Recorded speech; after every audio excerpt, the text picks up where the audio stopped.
खुश्क आलू बुखारा सेहत का खजाना। अस्सलाम अलैकुम। आज हम बात करेंगे खुश्क आलू बुखारे के बारे में, जो सेहत के लिए एक बेहतरीन ग़िज़ा है। ये हाज़मे के लिए बहुत मुफीद है क्योंकि इसमें कुदरती फाइबर पाया जाता है। कब्ज़ की शिकायत है। खुश्क आलू बुखारा एक कुदरती जुल्लाब का काम करता है। इसके अलावा ये हड्डियों को मजबूत बनाने में भी मदद देता है।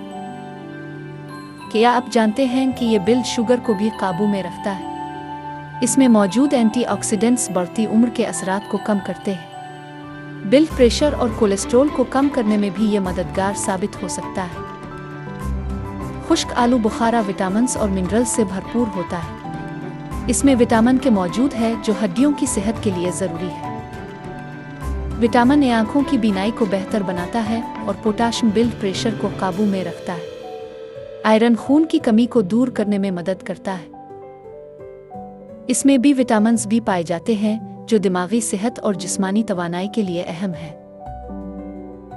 आप रोज़ाना 3 से 5 खुश्क आलू बुखारे नाश्ते में खा सकते हैं। रात को भिगोकर सुबह निहार मुन खाना हाज़मे के लिए बेहतरीन है।